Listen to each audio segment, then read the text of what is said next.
그리스도의 풍성하신 은혜와 사랑이 늘 함께 하시기를 바랍니다. 오늘 이 아침에는 느헤미야 제5장 14절로 19절까지의 말씀, 생명의 삶 큐티 9월 9일자 말씀입니다. 14절입니다.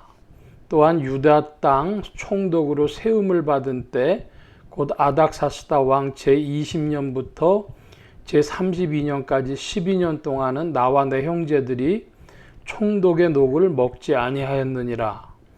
나보다 먼저 있었던 총독들은 백성에게서 양식과 포도주와 또 은 40세겔을 그들에게서 빼앗았고 또한 그들의 종자들도 백성을 압제하였으나 나는 하나님을 경외함으로 이같이 행하지 아니하고 도리어 이 성벽 공사에 힘을 다하며 땅을 사지 아니하였고 내 모든 종자들도 모여서 일을 하였으며.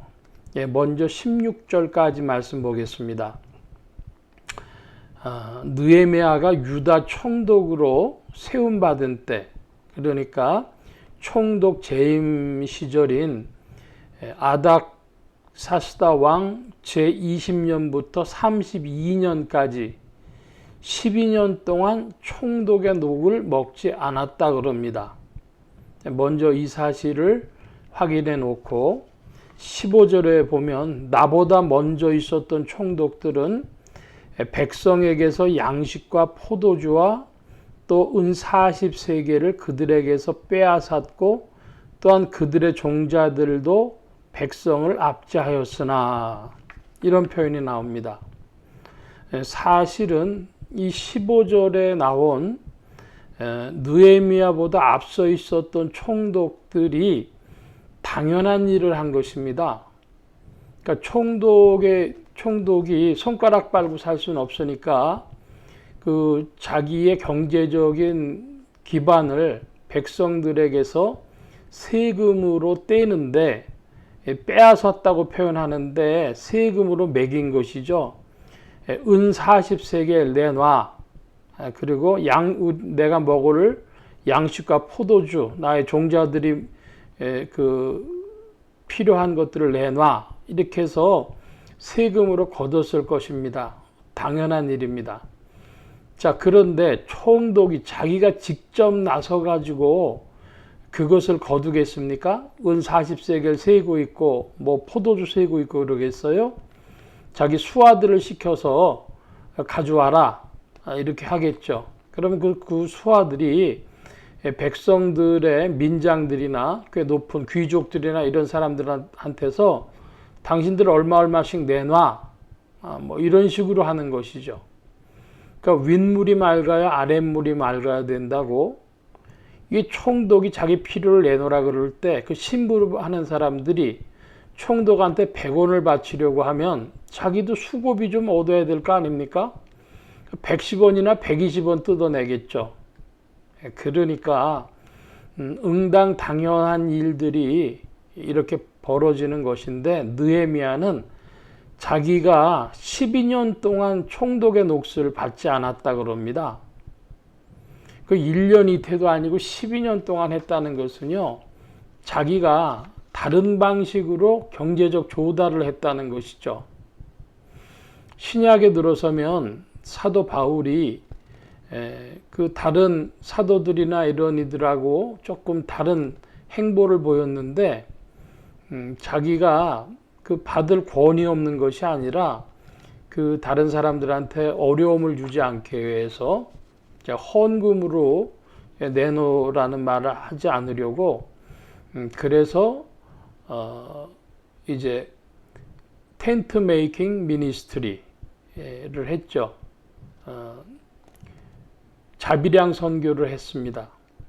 텐트 만드는 업을, 장막 깁는 업을 이제 자기의 업으로 해서 했는데, 이 느헤미야 얘기에서는 중요한 것은 헌신이라고 하는 것이고요. 그 헌신하기 위해서 경제적인 다른 토대를 자기 아마도 종자들과 함께 일을 했을 겁니다. 어떤 방식으로든 일을 해서 경제적인 그런 공급을 했겠죠.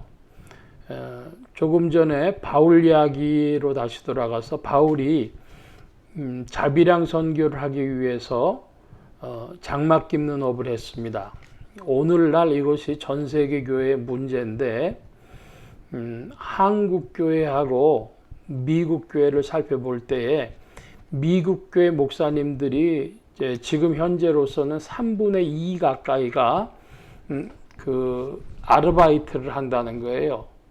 한국에서는 목회자 이중직이라고 하는데 미국의 목사님들이 주로 하는 아르바이트가 보통 주중에 2개를 한답니다. 하나는 그 주유소에서 가스스테이션에서 주유해 주는 일, 혹은 방과 후 교사로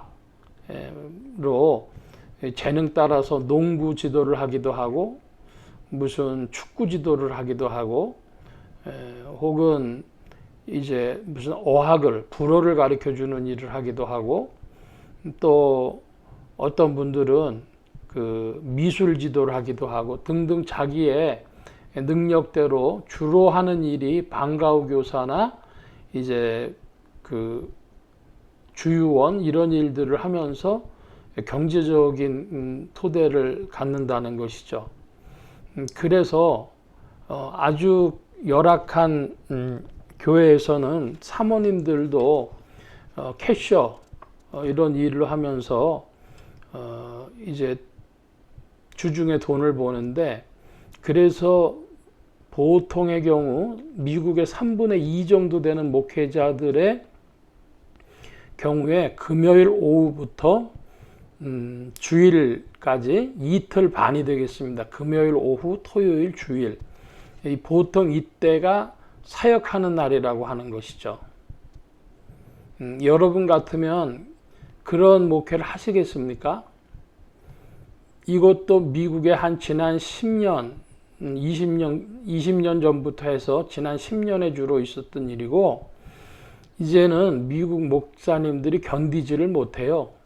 그래서 사모님들이 먼저 얘기를 꺼냅니다.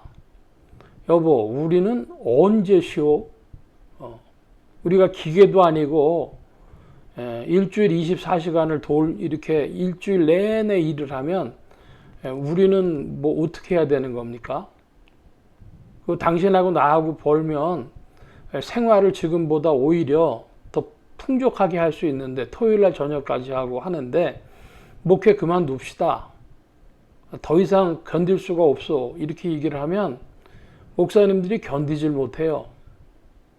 그래서 목회를 포기하는 이들이 늘어나서 미국 교회에 둘 중에 한 군데는 목회자들이 없다는 거예요. 심한 곳에는 예배당도 있고 사택도 있는데 3개 교회 중에 한 교회밖에는 없고 두 교회의 목회자가 없다는 겁니다. 이 문제가 한국 교회도 들어와서 이제 이 목회자 이중직 문제를 제기했지만은 통합 측, 합동 측, 장로교회에서 다 거절됐어요. 뭐 그렇다고 하면은 어떻게 하자는 겁니까? 뭐 총회에서 그 돈을 대줍니까?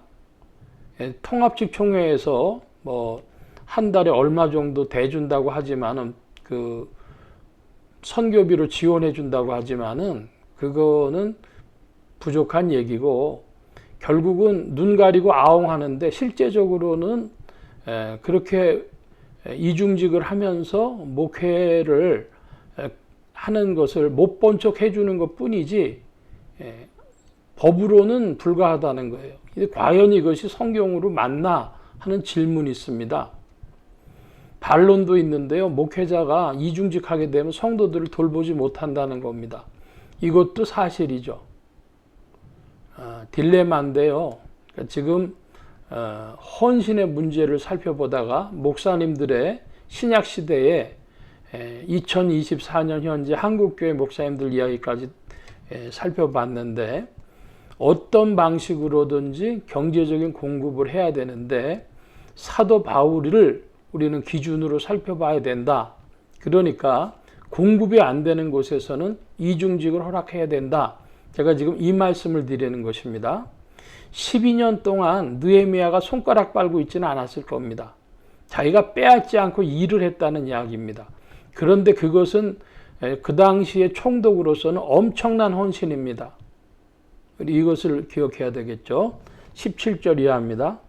또 내 상에는 유다 사람들과 민장들 150명이 있고 그 외에도 우리 주위에 있는 이방 족속들 중에서 우리에게 나온 자들이 있었는데 매일 나를 위하여 소 한 마리와 살진 양 6마리를 준비하며 닭도 많이 준비하고 열흘에 한 번씩은 각종 포도주를 갖추었었나니 비록 이같이 하였을지라도 내가 총독의 녹을 요구하지 아니하였음은 이 백성의 부역이 중함이었더라.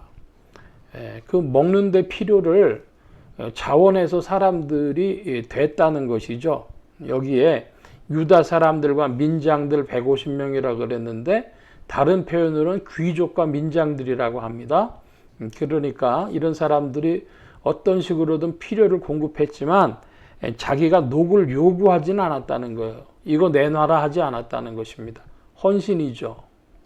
자, 19절 봅니다. 내 하나님이여 내가 이 백성을 위하여 행한 모든 일을 기억하사 내게 은혜를 베푸시옵소서. 여러분이 19절을 느헤미야가 이런 기도를 올렸거나 이것을 기록했다면 하나님 앞에서 떳떳했으니까 감히 이렇게 썼겠죠. 그러니까 하나님 앞에서 떳떳할 수 있는 그런 헌신하는 사역자들, 그리스도인들 되어져야 하겠습니다. 오늘날도 혹은 목사님들 중에서 전도사님들 중에서 성도들이 아무리 한국교회가 부패하고 썩었다고 하더라도 헌신하는 분들이 계셔요. 선교지 이야기를 들어봐도 그렇고요. 어떤 선교지에서는 그 선교사가 선교지에 있지도 않고 미국에 가 있답니다. 자기 선교지는 아프리카고 뭐 동남아고 그런데 거기 안 있어요. 미국에 가서 있으면서 다른 사람들한테 아주 뭐 편지를 그럴듯하게 보내가지고 믿거나 말거나 합니다. 필리핀 같은 데서는 자가용 비행기를 끄는 그런 선교사도 있답니다. 그렇지만 또 정말 헌신하면서 하는 분들도 있으니까 하나님이 기억하시고 하나님이 판단하실 것이다. 오늘 교회의 부패 때문에 상처받은 분들이 있다고 하면 느헤미야처럼 12년 동안 헌신한 총독도 있었던 걸 볼 때 오늘날도 헌신하는 주의 일꾼들이 많이 있다. 여러분의 믿음이 되길 바랍니다. 오늘 말씀 여기까지 봅니다. 기도합니다. 만복의 근원 되신 하나님 함께하여 주셔서 하나님의 백성들이 주 앞에 충성되게 하시고 헌신하게 하실 때 사도 바울의 자비량 선교도 기억하게 하시고 오늘날도 목회자들이나 선교사님들의 헌신도 기억하여 주시옵소서. 주께서 모든 것을 아시고 모든 것을 심판하실 것을 기억할 때에 주님 앞에 떳떳한 믿음의 발걸음들이 되어지도록 성령님 더욱 지도하시고 인도하여 주옵소서. 한 주간과 오늘에도 새 힘 주심 의지하올 때에 예수 그리스도의 이름으로 기도하옵나이다. 아멘.